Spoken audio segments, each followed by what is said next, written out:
दोस्तों, बीएमसी चुनाव के कल नतीजे आए और उन नतीजों के बाद कांग्रेस ने एक रणनीति पर काम करना शुरू कर दिया, या फिर कि ये कहिए कि 2004 में जो राहुल गांधी चाहते थे, आज की तारीख में कांग्रेस अब उस दिशा में बढ़ने को पूरी तरीके से तैयार है। और उसकी पहली कड़ी में आज देर शाम राहुल गांधी जब इंदौर से लौटेंगे, फिल वक्त जिस समय मैं ये वीडियो रिकॉर्ड कर रहा हूं वो इंदौर में है, उसके बाद वो एक बैठक का हिस्सा होंगे और पहली कड़ी की शुरुआत आज से ही हो जाएगी। और यह फैसला होगा कि एमके स्टैलिन, ममता बनर्जी, अखिलेश यादव, इन तमाम लोगों को अब कांग्रेस एक बड़ा झटका दे देगी। अब कुछ लोगों को यह लगता है कि कांग्रेस को इन लोगों की जरूरत है, लेकिन आज जरा हम कुछ सवालों की तरफ चलेंगे, कुछ आंकड़े देखेंगे। मसलन भारतीय जनता पार्टी की कितने राज्यों में सरकार है, तो इसका जवाब है 14। और 14 राज्यों में से कितने ऐसे राज्य हैं जहां पर कांग्रेस को सीधे टक्कर लेनी होती है भारतीय जनता पार्टी से आज की तारीख में, तो उसका जवाब आपको मिलेगा 12 राज्य। इसके अलावा 2019 और 2024 दोनों की जरा तुलना करेंगे और उसको भी समझने की कोशिश करेंगे कि 2019 के नतीजे और 2024 के नतीजों में बड़ा अंतर क्या देखने को मिला और उसमें कांग्रेस की वजह से क्षेत्रीय छत्रपों को क्या फायदा हुआ। और इससे आगे बढ़कर यह भी समझेंगे कि बीएमसी के चुनावी नतीजों के बाद कांग्रेस इतनी तेजी से इस दिशा में क्यों बढ़ चली है, राहुल आखिरकार अकेले क्यों लड़ेंगे, और साथ ही साथ जो क्षेत्रीय छत्रप अहंकार से, घमंड से भरे हुए थे, कांग्रेस अब उन्हें जवाब क्यों देना चाहती है और यह कांग्रेस की मजबूरी क्यों बन चली है। सारी बातें जरा विस्तार से करेंगे। नमस्कार, मैं स्वप्निल और आप मुद्दा देख रहे हैं। दोस्तों, आगे बढ़े उससे पहले वही छोटी सी अपील। मुद्दा इन दिनों एक गंभीर आर्थिक संकट से जूझ रहा है। एक तरफ हमारे मेन बैंक अकाउंट्स फ्रीज चल रहे हैं, तो दूसरी तरफ हमारे 2.5 साल पुराने चैनल को हमसे लंबे समय तक छीन कर रखा गया था। ऐसे में डे टू डे ऑपरेशंस में मुद्दा को काफी मुश्किलों का सामना करना पड़ता है। लिहाजा आपसे गुजारिश है, यदि आप चाहें तो स्क्रीन पर दिख रहे क्यूआर कोड या फिर के नीचे दिख रहे यूपीआई नंबर के जरिए मुद्दा की छोटी छोटी मदद जरूर कीजिएगा। अब आगे बढ़ते हैं और सबसे पहले जरा बीएमसी चुनावी नतीजों से ही शुरुआत करते हैं। बीएमसी यानी कि देश की सबसे अमीर म्युनिसिपल कॉरपोरेशन, इसके कल नतीजे आए। कांग्रेस के साथ यूबीटी का गठबंधन नहीं हो सका, शिवसेना यूबीटी का गठबंधन नहीं हो सका। इसके पीछे दो कारण थे। कांग्रेस ने बहुत पहले एक शर्त रख दी थी कि यदि आप मनसे से यानी कि राज ठाकरे से गठबंधन करेंगे तो हम आपके गठबंधन में शामिल नहीं हो सकेंगे। लेकिन उसके बाद भी शिवसेना का अपना एक अहंकार था। अहंकार इस बात का कि भाई 3 दशक से हमारा बीएमसी पे कब्जा है और हम मनसे के साथ ही गठबंधन में रहेंगे। कांग्रेस तो महाराष्ट्र में हमारे बल पे जीती है, लिहाजा हमारा कोई मतलब नहीं है। कांग्रेस अकेले लड़ना चाहे, कांग्रेस अकेले लड़े। कांग्रेस अकेली लड़ी। नतीजा क्या हुआ? भारतीय जनता पार्टी का बीएमसी पे कब्जा हो गया। 89 सीट्स भारतीय जनता पार्टी को आई। हालांकि इसमें वोट चोरी भी एक बड़ा मुद्दा है, इस बात को सीधे से नकारा नहीं जा सकता, लेकिन वोट चोरी मैं बार बार कहता हूं 10%, 12%, 15% तक होती है। इसके आगे वोट चोरी फिलहाल जितने भी तौर तरीकेकार दिखाई देते हैं ना, उससे संभव नहीं है। अब ये 10-12% आपको लगता है बहुत ज्यादा आंकड़ा होता है, ठीक बात है, ज्यादा आंकड़ा होता है, लेकिन जिस तरीके से जनता भारतीय जनता पार्टी से नाराज आजकल दिख रही है, कांग्रेस के साथ जो हुजूम सड़कों पे उतर रहा है, उसको देखते हुए यह फिगर भी छोटा पड़ जाता है। खैर, आज वोट चोरी को थोड़ी देर के लिए हम किनारे रखेंगे और आंकड़ों को समझेंगे। अब 89 सीट्स भारतीय जनता पार्टी की आई और इसके बाद 29 सीट्स आती हैं सिंधे गुट की।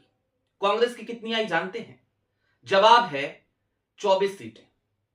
यानी कि भारतीय जनता पार्टी का जो अलाइज है वहां पर एकनाथ शिंदे, वो सिर्फ कांग्रेस से 5 सीटें ज्यादा ही जीतती है।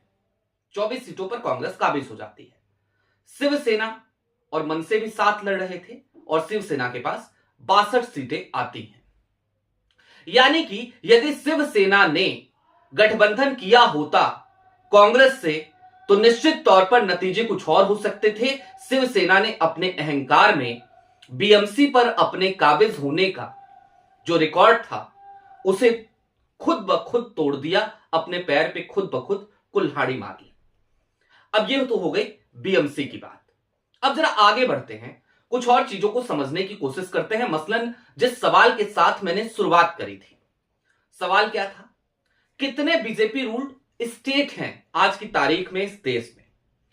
अब उन राज्यों की तरफ चलें। कुल मिलाकर 14 राज्य हैं। कौन से हैं वो 14 राज्य? अरुणाचल प्रदेश, जहां पे कांग्रेस को अपने दम पे लड़ना है। आसाम, जहां पे कांग्रेस को अपने दम पे लड़ना है।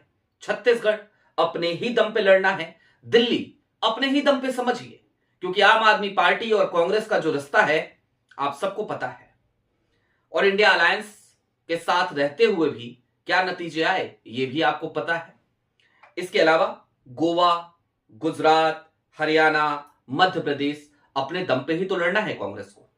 महाराष्ट्र, जाहिर सी बात है, वहां पे शिवसेना के साथ गठबंधन था, शिवसेना यूबीटी के साथ, और इस बार बीएमसी में टूटा तो नतीजे सामने हैं। उड़ीसा, बीजेडी के साथ कांग्रेस का गठबंधन फिलवक्त होता हुआ नहीं नजर आ रहा। कांग्रेस को अपने दम पे ही लड़ना है और बीजेडी इंडिया अलायंस के साथ भी नहीं थी। राजस्थान, जाहिर सी बात है, अपने दम पे। त्रिपुरा, अपने दम पर। उत्तर प्रदेश, निश्चित तौर पर अखिलेश यादव हैं। उत्तराखंड, अपने दम पर। यानी कि अगर इन तमाम राज्यों में आप देखें तो महाराष्ट्र और उत्तर प्रदेश को छोड़ दिया जाए तो कांग्रेस को बाकी बचे 12 स्टेट्स में अपने दम पे ही तो चुनाव लड़ना है। इसके अलावा कितने ऐसे स्टेट हैं जहां पे उन पार्टियों की सरकार है जिसमें जो पार्टियां इंडिया अलायंस में शामिल थी? तो जवाब है, एक तो तमिलनाडु और दूसरा पश्चिम बंगाल। इसके अलावा भला कौन सा स्टेट बचता है? जवाब है, कोई भी नहीं। पश्चिम बंगाल में ममता बनर्जी का अपना घमंड है, वो वहां पे कांग्रेस को एंट्री भी नहीं देना चाहती। और तमिलनाडु में जो कुछ भी हो रहा है वो आपके सामने है। ऐसा लग रहा है जैसे एमके स्टैलिन आज की तारीख में कांग्रेस को भीख में सीटें देना चाहते हैं। जाहिर सी बात है, फिलवक्त तमिलनाडु को लेकर के ही सारी बातें चल भी रही हैं। और आज देर शाम को राहुल तमिलनाडु का ही चैप्टर सबसे पहले क्लोज करने वाले हैं। अब तमिलनाडु का भी एक आंकड़ा आपको बताएंगे, उससे पहले जरा मैं आपको कुछ चीजें और दिखा देना चाहता हूं। मसलन आपकी स्क्रीन पर एक चार्ट है, जरा इस चार्ट को गौर से देखिएगा। कांग्रेस चुनाव लड़ती है जब यूपीए के तहत 2019 में तो क्या नतीजे आते हैं और 2024 में लड़ रही है तो क्या नतीजे आते हैं। दोस्तों, 2019 में बीजेपी की 303 सीटें आई थी अपने दम पर, और अगर पूरे बीजेपी प्लस को जोड़ दें यानी एनडीए को जोड़ दें तो सीटें हो गई थी 353, यानी 50 सीटें लोकसभा में वो उसके सहयोगी लेकर के आ पाए थे। 240 सीटें वही हो जाती हैं 2024 में, बीजेपी 240 पे रुक जाती है, और 293 यानी 60 सीटें कम हो जाती हैं भारतीय जनता पार्टी के पूरे धड़े की। कांग्रेस का क्या हाल होता है? कांग्रेस 52 सीटें लेकर के आती है 2019 में और 99 लेकर के आती है 2024 में। अगर आप इंडिया अलायंस की बात करें तो इंडिया अलायंस की उस समय सीटें थी 91 और 234 सीटें इस बार आई, यानी कि 2024 में। अब इन आंकड़ों का जरा विश्लेषण कीजिए तो आपको एक बात समझ में आएगी। इंडिया अलायंस बनता है, और इंडिया अलायंस बनता है तो इसका सबसे ज्यादा लाभ किन्हें मिलता है? आपको दिख रहा होगा, कांग्रेस 99 सीटें जीती, 51 और 99, 40 कुछ सीटें बढ़ गई, यही तो हुआ। 49 सीटें बढ़ गई, 49 नहीं, माफ कीजिएगा, 48 सीटें। लेकिन बाकी दलों का क्या? आज की तारीख में अखिलेश यादव वो तीसरी सबसे बड़ी पार्टी बनकर उभरे हैं। कांग्रेस के साथ गठबंधन नहीं होता तो क्या वो आज लोकसभा में देश की तीसरी सबसे बड़ी पार्टी होते? और जब मायावती के साथ गठबंधन करके लड़ा था तो क्या हश्र हुआ था, बताने की जरूरत नहीं है। क्लीन स्वीप कर लिया था उस समय भारतीय जनता पार्टी ने, यानी कि कांग्रेस के साथ रहकर अखिलेश को ज्यादा फायदा हुआ। अब तमिलनाडु की भी जरा चीजें समझ लीजिए, उसको भी जान लीजिए। 2014 में तमिलनाडु में करुणानिधि थी, तब उन्होंने गठबंधन कांग्रेस के साथ तोड़ लिया था। 2013 में अपना सपोर्ट वापस ले लिया था यूपीए की सरकार से, मनमोहन सिंह की सरकार से। और 2014 का चुनाव करुणानिधि ने कांग्रेस के साथ गठबंधन करके नहीं लड़ा था। डीएमके की कितनी सीटें आई थी पता है आपको? 0 सीटें, 0 सीटें। 38 सीट जीती थी उस समय जयललिता की पार्टी ने 39 में से। अब आगे आइए, 2019 में चले आइए। 2019 में एमके स्टैलिन थे, उन्होंने कहा नहीं कांग्रेस के साथ गठबंधन करते हैं, कांग्रेस के साथ गठबंधन किया। नतीजे क्या है जानते हैं? इस बार पूरा पासा पलट गया और इस बार डीएमके सबसे बड़ी पार्टी बनकर के उभरी तमिलनाडु के चुनाव में, और कांग्रेस भी 8 सीटें जीत गई। अब आगे बढ़िए, 2024 में आ जाइए, और 2024 में हाल यह होता है कि जब डीएमके और कांग्रेस का अलायंस इंडिया अलायंस के तहत उतरता है तो 100% स्ट्राइक रेट वो कांग्रेस का जाता है। 9 सीटें वो लड़ती है, 9 सीटें जीतती है। दूसरी तरफ डीएमके होती है, वो एक बार फिर सबसे बड़ी पार्टी बनकर उभरती है, 24 सीटों में 24 सीटें जीतती है। यानी कि गठबंधन होता है तो इन तमाम दलों को ही फायदा होता है, क्षेत्रीय छत्रपों को ज्यादा फायदा होता है, क्योंकि कांग्रेस को उन तमाम राज्यों में ये क्षेत्रीय छत्रप लगातार दबा के रखते हैं, सीटें नहीं देते हैं, और ऐसा लगता है जैसे कांग्रेस सीटों की भीख मांग रही हो, और उसी तरीके से ये तमाम क्षेत्रीय छत्रप ट्रीट करते हैं। उत्तर प्रदेश में अभी चुनाव में थोड़ा समय है, लेकिन बयानबाजी का दौर देखिए अभी से जारी है।